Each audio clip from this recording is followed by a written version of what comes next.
الصلاة والسلام على سيد المرسلين أما بعد فأعوذ بالله من الشيطان الرجيم بسم الله الرحمن الرحيم وإذ قال إبراهيم لأبيه آزر أتتخذ أصناما آلهة إني أراك وقومك في ضلال مبين صدق الله مولانا العظيم وصدق رسوله النبي الكريم إن الله وملائكته يصلون على النبي يا أيها الذين آمنوا صلوا عليه وسلموا تسليما الصلاة والسلام عليك يا رسول الله وعلى آلك وأصحابك يا حبيب الله الصلاة والسلام عليك يا شفيع المذنبين وعلى آلك وأصحابك يا خاتم النبيين الصلاة والسلام عليك يا روح جسد الكونين وعلى آلك وأصحابك يا جد الحسن والحسين الصلاة والسلام عليك يا خطيب الأنبياء والمرسلين وعلى آلك وأصحابك يا رحمة للعالمين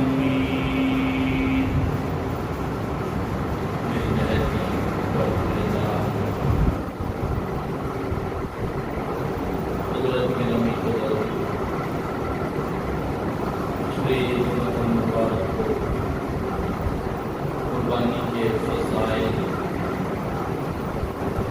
قرآن و حدیث کی روشنی میں بیان کرنے کی سعادت حاصل کی تھی اور آج اس جمعہ مبارک پر حضرت سیدنا ابراہیم علیہ السلام کا ذکر خیر کرنے کی سعادت حاصل کرنا چاہوں گا۔ حضرت ابراہیم علیہ السلام کی ولادت باسعادت ملک بابل کے شہر کوٹ میں ہوئی، جو کہ موجودہ ملک عراق میں ہے۔ حضرت عیسیٰ علیہ السلام کی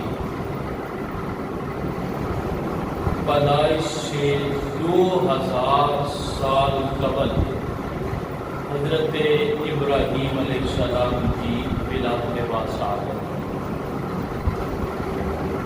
نمرود کے دور حکومت میں، نمرود وہ شخص تھا جس کو اللہ تبارک و تعالی نے پوری دنیا پر بادشاہی عطا فرمائی۔ اللہ نے 4 بندوں کو، 4 انسانوں کو پوری دنیا کے اوپر بادشاہی عطا فرمائی. 2 کافر تھے اور 2 مسلمان. جو 2 مسلمان تھے ان میں حضرت سکندر ذوالقرنین اور حضرت سلیمان علیہ السلام.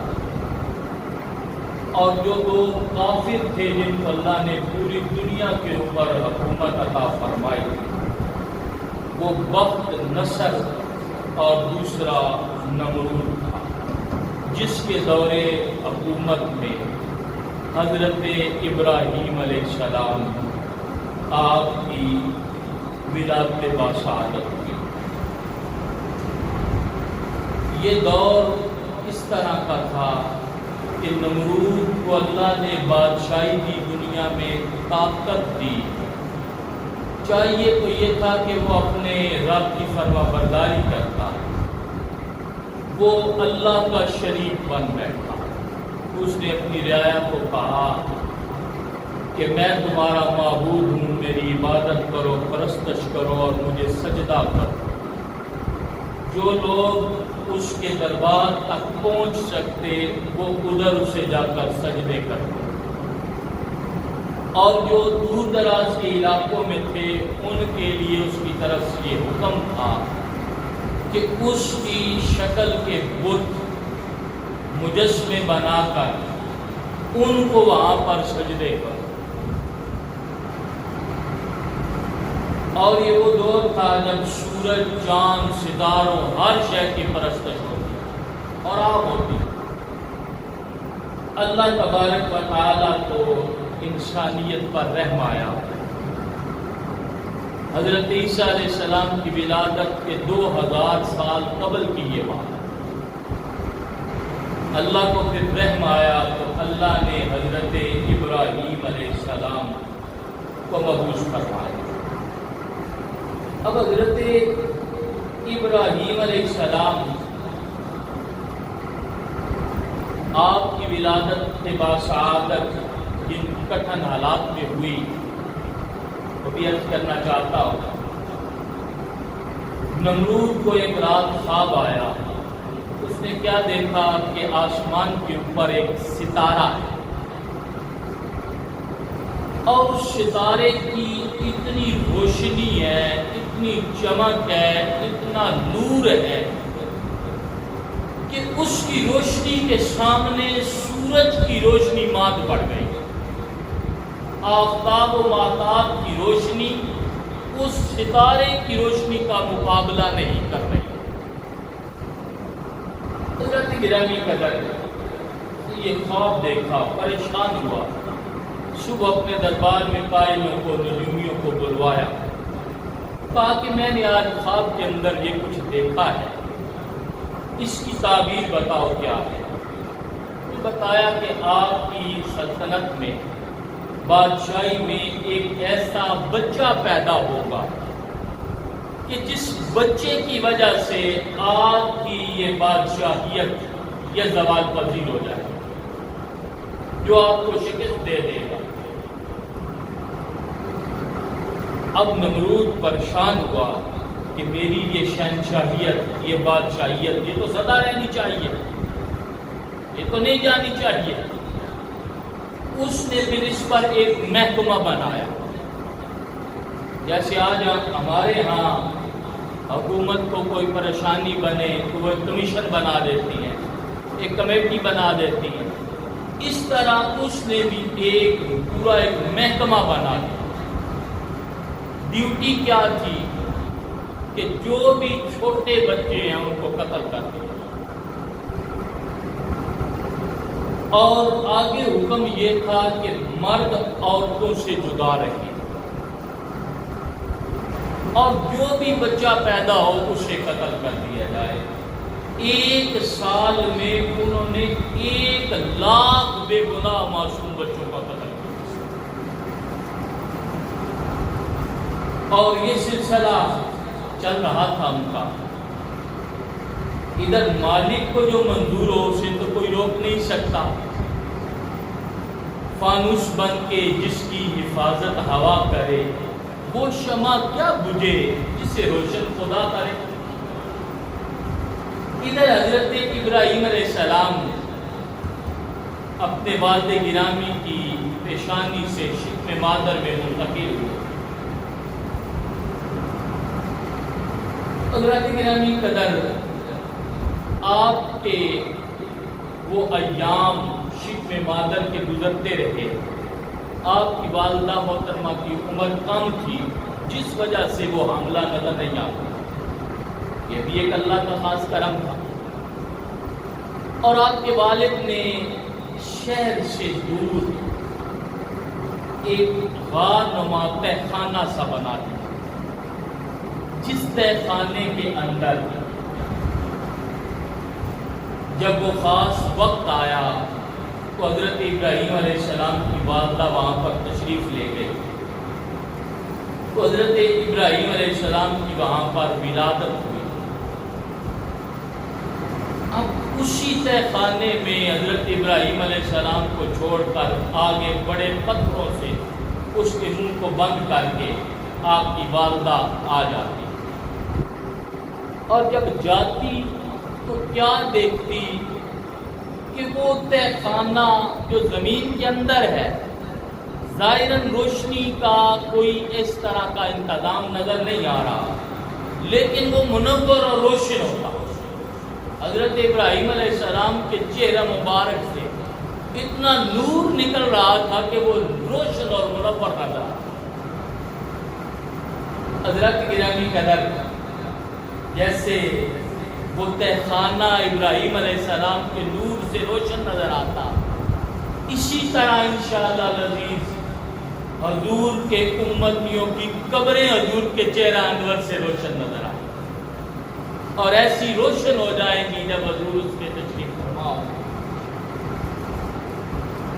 آپ کی والدہ نے وہاں پر کچھ عجیب چیزیں دیکھی کہ ایک انگلی سے ابراہیم علیہ السلام انگلیاں منہ میں ڈالتے ہیں، ایک انگلی سے دودھ نکل رہا ہے، ایک انگلی سے شہد نکل رہا ہے، ایک انگلی سے پانی نکل رہا ہے، ایک انگلی سے گھی نکل رہا ہے۔ وہ حضرت ابراہیم علیہ السلام اس تہخانے میں چوٹ رہے ہیں۔ والدہ جاتی، دیکھتی اور دیکھ کر واپس آ جاتی، اور حضرت ابراہیم علیہ السلام اس طرح بڑھ رہے تھے کہ ایک دن میں 2 دنوں کے برابر، ہفتے میں 15 دن کے برابر، مہینے میں 2 مہینوں کے برابر، سال میں 2 سال کے برابر، یعنی اس طرح آپ جلدی سے بڑھ رہے تھے، ڈبل آپ کی پرورش ہو رہی تھی، ڈبل بڑھ رہے تھے۔ یہ بھی اللہ تعالیٰ کی شان تھی کہ اب نمرود جب یہ باہر نکلیں اس تہخانے سے تو یہ نہ پتہ چل سکے کہ یہ نمرود کے حکم کے ان دنوں میں پیدا ہویا ہوا بچہ ہے، یہ اتنے بڑے نظر آئیں کہ یہ تو اس سے پہلے کے۔ تو اس حوالے سے 3 روایتیں ہیں کہ آپ وہاں پر کتنا عرصہ رہے اس تہخانے کے اندر حضرت ابراہیم علیہ السلام۔ ایک روایت کے مطابق تو حضرت ابراہیم علیہ السلام وہاں پر 7 سال آپ نے گزارے، اور کچھ نے کہا کہ آپ نے 13 سال وہاں پر گزارے۔ بعض کا قول یہ ہے کہ آپ نے وہاں پر 17 سال کا عرصہ گزارا اسی تہخانے کے۔ حضرت گرامی قدر جب ابراہیم علیہ السلام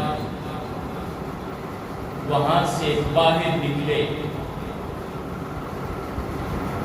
تو آپ کے چچا وہ آپ کی کفالت ان کے حوالے تھی، جن کا نام آزر تھا، اور آپ کے والد گرامی کا نام طارق تھا، جن کا مثال و کمال ہو چکا تھا۔ اب چچا جو تھا وہ بت پرست بھی تھا اور بت گر بھی تھا، بت بناتا بھی تھا اور بتوں کی پوجا بھی کرتا تھا اور بیچتا بھی تھا، اس کا یہ بزنس تھا۔ تو قرآن مجید فرقان حمید کی جو آیت کریمہ میں نے خطبے کے اندر تلاوت کی ہے 7ویں پارے کی، اللہ تبارک و تعالیٰ نے اس میں ارشاد فرمایا وَإِذْ قَالَ إِبْرَاهِيمُ لِأَبِيهِ آزَرَ، کہ جب ابراہیم علیہ السلام نے اپنے چچا آزر سے کہا، ابی کا لفظ عربی میں باپ کے لیے بھی مستعمل ہے اور چچا کے لیے بھی مستعمل ہے، یعنی پہلے باپ کو چچا بھی کہا جاتا تھا۔ یہ ہمارے ہاں بھی یہ بڑے لوگ یہ کہتے تھے، باپ کو چچا کہہ کر بلاتے تھے، میں نے خود سنا ہے کچھ بڑوں کو یہ کہتے تھے۔ تو یہ ایک رواج تھا جو عرب میں بھی چلتا تھا کہ باپ کو چچا اور چچا کو ابی کہہ دیتے تھے۔ اس رواج کے مطابق اب چچا کے لیے یہاں پر ابی کا لفظ آیا ہے۔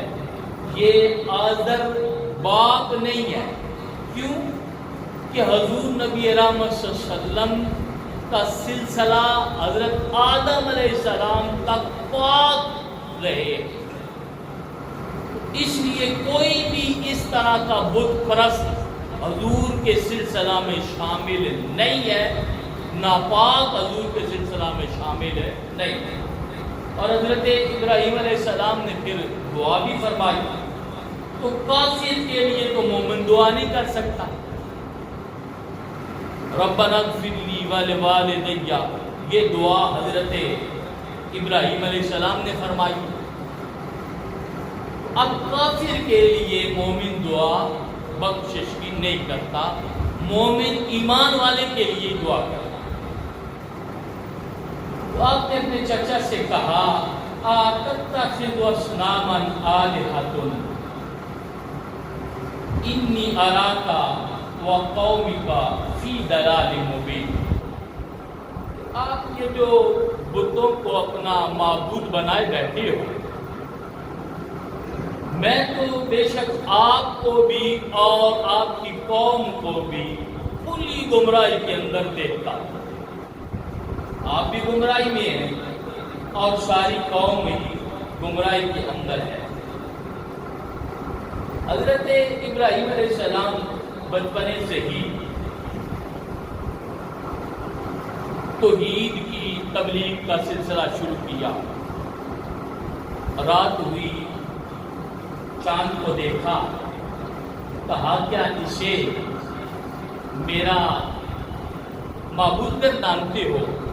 کیا یہ خالق ہے، مالک ہے، رازق ہے؟ تھوڑی دیر کے بعد جب چاند نظر نہ آیا، کہا کیا اسے تم معبود کے مانتے ہو جس پر کمال بھی اور زوال بھی ہے؟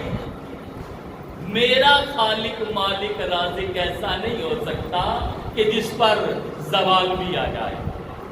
ستاروں کو دیکھا، کہا یہ کیسے جھلملا رہے ہیں، کیا اسے اپنا خدا مانتے ہو؟ جب وہ آنکھوں سے چھپے تو کہا کدھر گئے؟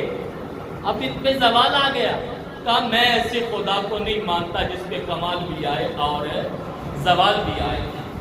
اسی طرح جب صبح سورج نکلا، اس کے نکلنے سے ہر شے جگمگائی، کہا کیا یہ خدا ہے، کیا یہ معبود ہے؟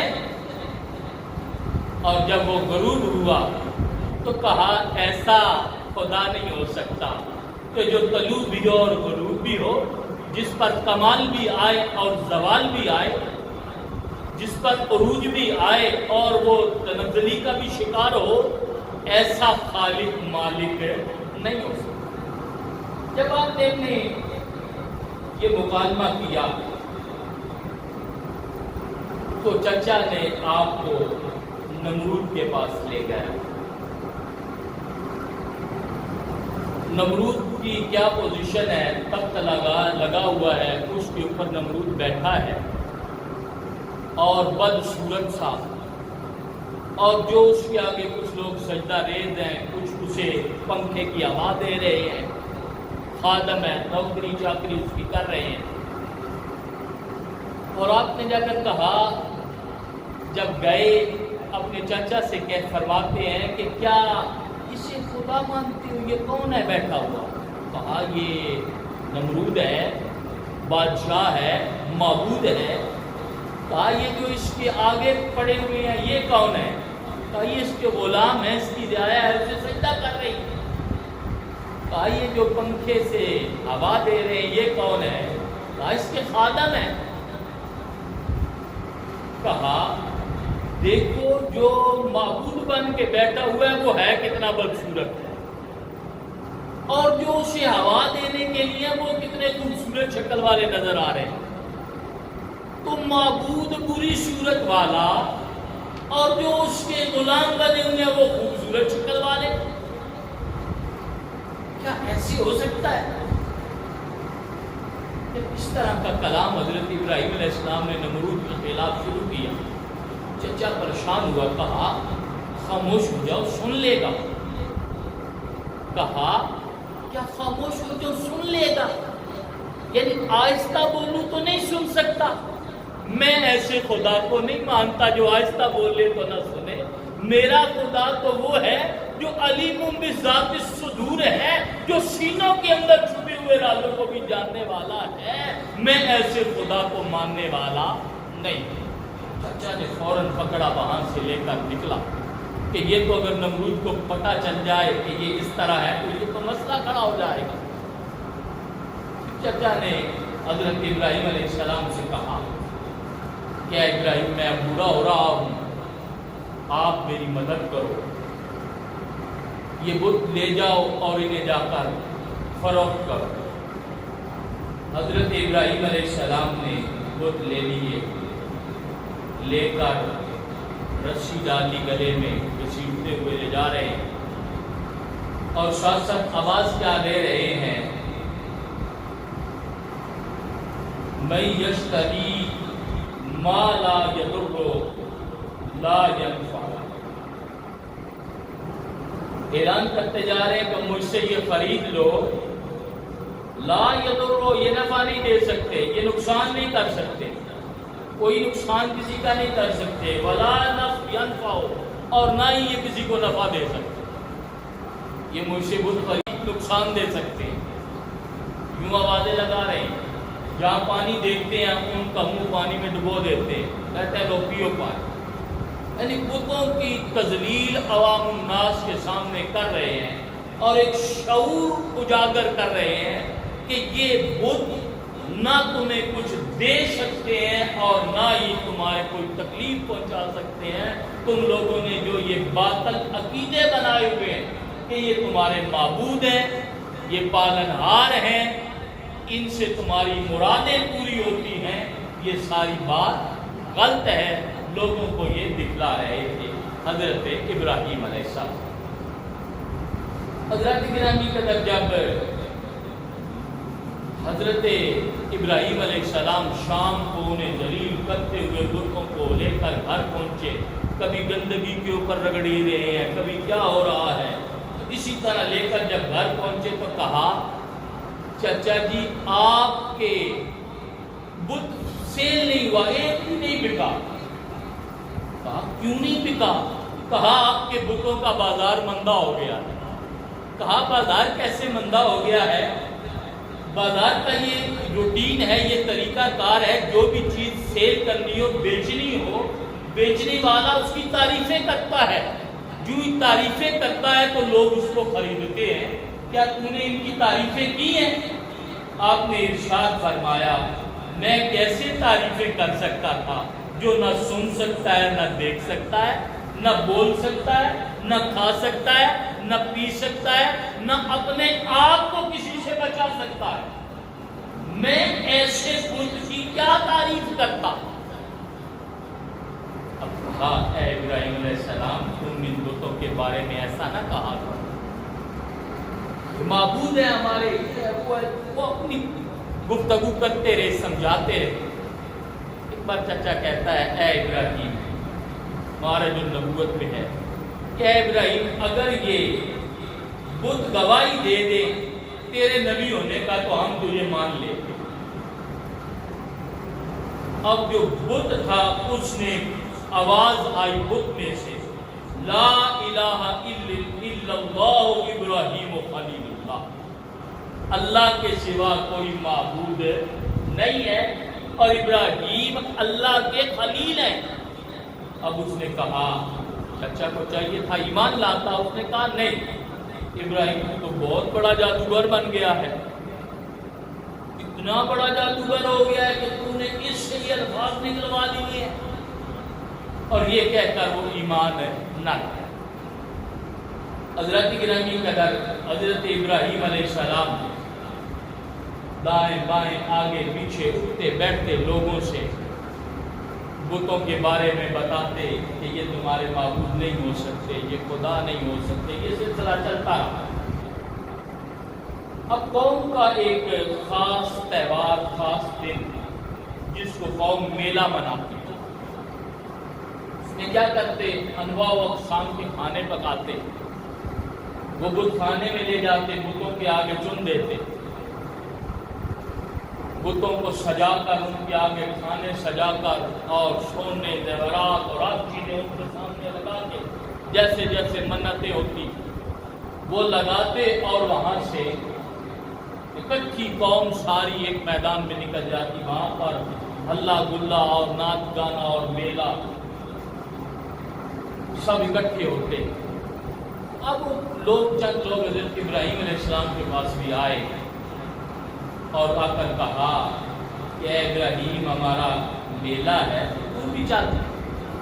آپ نے فرمایا میں بیمار ہونے والا ہوں، یعنی میں بیزار ہوں اس سے جو تم لوگ کرتے، میں نہیں جا سکتا، عذر پیش کیا نہ گئے۔ اور آپ جب جانے لگے تو آپ نے کہا میں تمہارے بتوں کو تباہ کروں۔ ان میں سے جو چند پیچھے لوگ تھے انہوں نے اس بات کو سن لیا لیکن توجہ نہ دی، چلے۔ اب قوم ساری اپنے مال کو رکھتے بتوں کے آگے اور نکل گئے وہاں سے۔ حضرت ابراہیم علیہ السلام گئے بت خانے میں اور سارے بتوں کو گرایا۔ ایک جو بڑا بت تھا اس کے کندھے کے اوپر کلاڑی لگی، اور حضرت ابراہیم علیہ السلام روایت کے اندر میں نے پڑھا ہے کہ اتنی محنت سے آپ نے وہاں پر ان بتوں کو گرایا کہ ان کے سامنے سونا پڑا ہوا تھا، ہیرے پڑے ہوئے تھے، جواہرات پڑے ہوئے تھے۔ تو آپ اپنی جوتے کو بھی بار بار چیک کرتے کہ میرے جوتے کے ساتھ بھی ان کا کوئی سونے کا پیس نہ لگ جائے، وہ ٹکڑا میرے جوتے کے ساتھ بھی نہ لگ جائے۔ حضرت گرامی قدر آپ اللہ کی ڈیوٹی کر رہے تھے، بتوں کو گرا رہے تھے، اور آج ہم جو نفس کی ڈیوٹی کر رہے ہیں ہماری کیا پوزیشن ہے کہ ہمارے یہاں مساجد میں بھی ہماری جتیاں محفوظ نہیں ہوتی۔ کوئی اللہ کا نیک بندہ کہ ان کے پاس کوئی واٹر کولر رکھوا دیتا ہے ٹھنڈے پانی کے لیے، یہ کوئی نلکا لگوا دیتا ہے، تو ہماری کیفیت کیا ہے کہ وہاں پر گلاس بھی نہیں رہ سکتا، وہ ان لوگوں کو پھر زنجیر کے ساتھ باندھنا پڑتا ہے۔ تو ہماری اخلاقی پوزیشن ہے یہ ہے، تو ہم بھی اسی اللہ کو ماننے والے ہیں، لیکن ہماری اخلاقیات کی پستی یہ ہے کہ ہم سے ایک گلاس بھی نہیں بچتا، ایک بندے کی جوتا بھی ہم سے محفوظ ہے نہیں ہوتا، وہ بھی جس کا ہاتھ پڑتا ہے وہ لے کر نکل جاتا ہے۔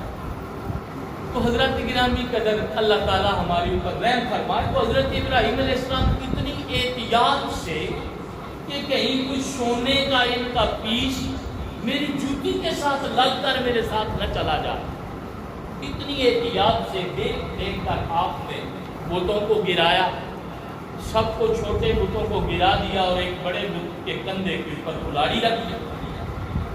کلاڑی رکھ کر حضرت ابراہیم علیہ السلام آپ وہاں سے تشریف لے گئے۔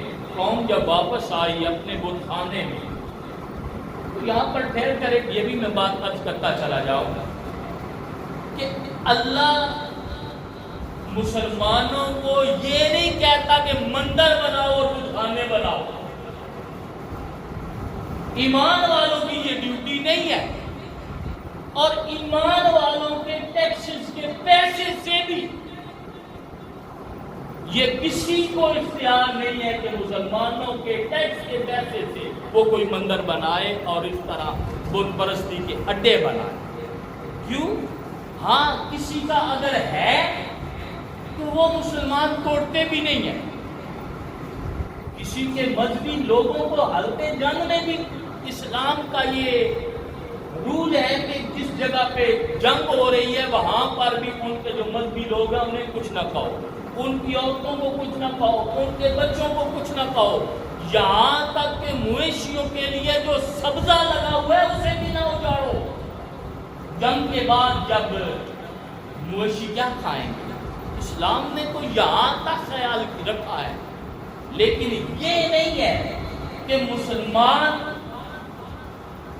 اتنے وہ اپنے آپ کو وہ اچھا کہلوانے کے لیے بت پرستی شروع کرتے ہیں اور لوگ کے مندر بنانا شروع کر دیں، اور وہ بھی مسلمانوں اپنی مساجد کی طرف توجہ نہیں ہے. مساجد کی کیا پوزیشن ہے، مدارس کی کیا پوزیشن ہے؟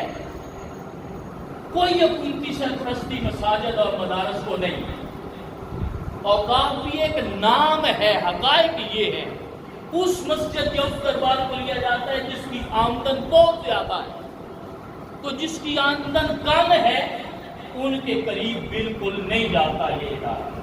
تو وہ بھی کیا ہے؟ کمانے کے لیے وہ ہے، اسلام کی ڈیوٹی کے لیے اور اسلام پر کچھ خرچ کرنے کے لیے یہ ادارہ بھی نہیں ہے. تو یہ ہمارا سسٹم پاکستان میں اپنی مدد آپ کے تحت چل رہا ہے اور اس انداز میں چل رہا ہے، بے یار و مددگار چل رہا ہے. ٹیکسز لیے جاتے ہیں، سارا کچھ ہو رہا ہے ہمارے ساتھ، لیکن ہم مسلمان ہیں، ہمیں تو کوئی نہیں حکومت کہیں پر کوئی مسجد بنا کر دیتی. ہمارے ساتھ تو یہ ظلم ہو رہا ہے کہ بجلی کے بل، اب مسجد میں ٹیلی ویژن لگا ہوا ہے نہیں، مسجد کے بلوں میں بھی وہ ٹیلی ویژن کے ٹیکس پڑے ہوئے ہیں. یہ ظلم ہو رہا ہے. اب مساجد میں کیا یہ ٹیلی ویژن چلتے ہیں؟ نہیں. یعنی جس طرح بھی ہو سکتا ہے مساجد سے مدارس سے بھی پیسہ کھینچنے کی کوشش کی جاتی ہے، حکومت کی طرف سے مدد نہیں کی جاتی. اور ہمارے ٹیکسز کے پیسے سے مندر بنایا جائے، یہ ایک مومن اور مسلمان کا مشن ہے، نہیں ہو سکتا.